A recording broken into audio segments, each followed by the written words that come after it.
વિદ્યાર્થી મિત્રો, મારી યુટ્યુબ ચેનલમાં તમારું હાર્દિક સ્વાગત છે.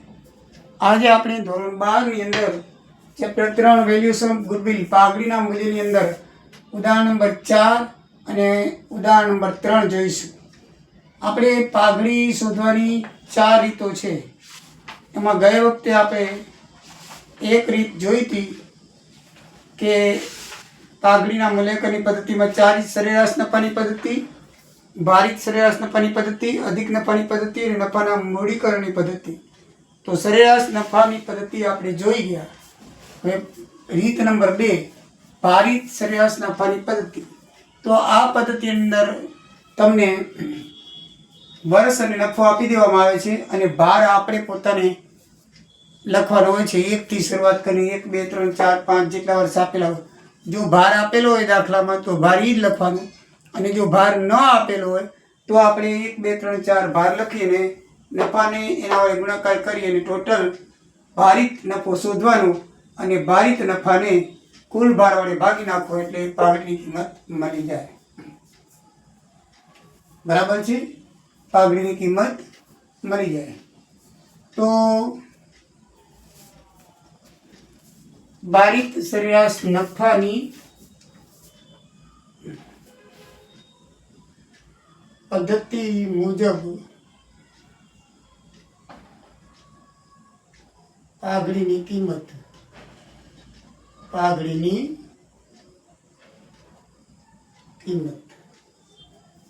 આ એનો જવાબ થશે. એટલે મિત્રો, આપણી સરેરાશ ભાર આ એની રકમ છે અને અહીં આપણે લખીએ રકમ પ્રમાણે 2 ખાનામાં વર્ષ અને નફો, અને 1, 2, 3, 4 ભાર આપી દઈએ તો 40,000 ગુણ્યા 1 40,000, 50,000 ગુણ્યા 2 1 લાખ, 60,000 ગુણ્યા 3 1,80,000 અને 70,000 ગુણ્યા 4 2,80,000. એટલે ટોટલ 6 લાખ થશે. ટોટલ કેટલા થશે? 6 લાખ. તો આ રીતે મિત્રો ટોટલ ભારિત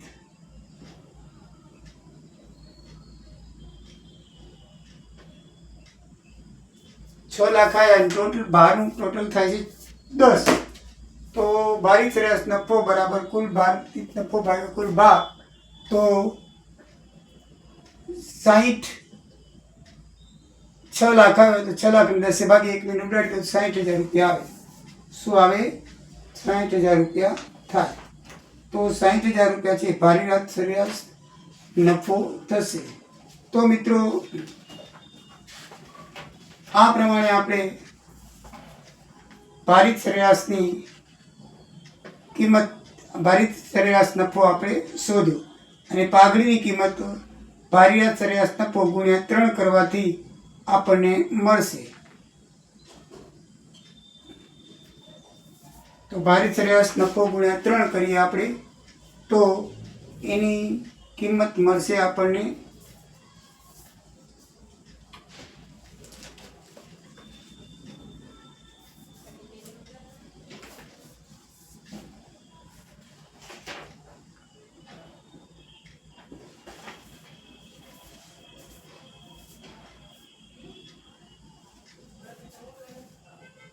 ભારિત સરેરાશ નફો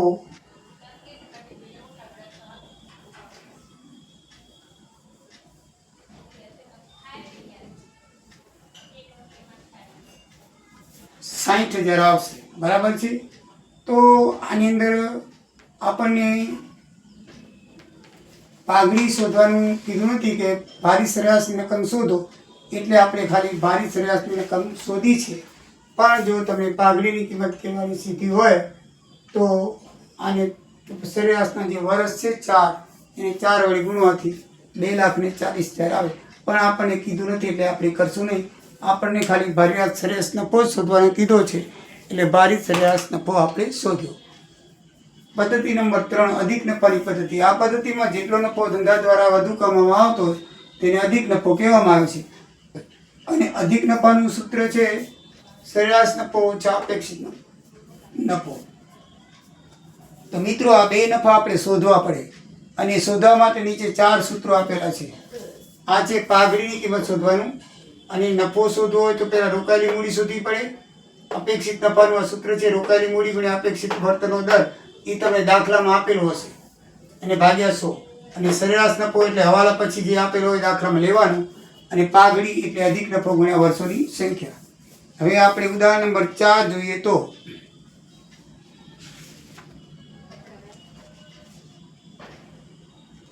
ઉદાહરણ નંબર 4 ની અંદર આપણને રકમ આપી દીધેલી છે. ઉદાહરણ નંબર 4 નહીં પણ ઉદાહરણ નંબર 5. ઉદાહરણ નંબર 5 એમાં પાઘડીની ગણતરી આપણે કરી છે. એની રકમ આ પ્રમાણે છે. પ્રતિભા અને પુષ્પા એક ભાગીદારી પેઢીના ભાગીદારો છે. તે પોતાના નફાની નુકસાની વહેંચણીનું પ્રમાણ 3:2 હતું અને 1:1 કરવા માંગે છે. તેથી ભાગીદારી પેઢીનું મૂલ્યાંકન કરવું, પાઘડીનું મૂલ્યાંકન કરવું નક્કી છે. કારણ કે ભાગીદારની પેઢીમાં નફાનું પ્રમાણ ફેરફાર થાય કે ભાગીદાર છૂટો થાય, મૃત્યુ થાય તો મિલકતનું મૂલ્યાંકન ફરીથી કરવું પડે. એમાં પાઘડીનું મૂલ્યાંકન કરવાનો આપણે આ દાખલો છે. તો ભાગીદારી પેઢીના નફાની અને જો અન્ય માહિતીના આધારે ભાગીદારી પેઢીની કિંમત અધિક નફાની 3 વર્ષની ખરીદીને આધારે કરો તો આપણને 3 વર્ષની ખરીદી, મિલકત, દેવા અને અપેક્ષિત દર આપી દીધેલો છે. તો એ પ્રમાણે આપણે કરીએ તો સૌથી પહેલાં રોકાયેલી મૂડી શોધી લઈએ. તો દાખલામાં આપેલા કુલ મિલકતોમાંથી કુલ દેવા બાદ કરો. 1 લાખ 12 લાખમાંથી 4 લાખ બાદ કરે એટલે 8 લાખ આવ્યા. અપેક્ષિત વળતરનો દર દાખલામાં 10% આપી દીધેલો છે. અને અપેક્ષિત નફો એટલે રોકાયેલી મૂડી ગુણ્યા અપેક્ષિત નફાનો દર. તો રોકાયેલી મૂડી 8 લાખ આપણે શોધી છે. એને અપેક્ષિત નફાનો 10% વડે ગુણી નાખી એટલે 80,000 આવશે. હવે સરેરાશ નફો 3 વર્ષનો આપેલો છે 1, 2, 3. એને વર્ષો 3 વડે ભાગવો એટલે 1,20,000 આવશે.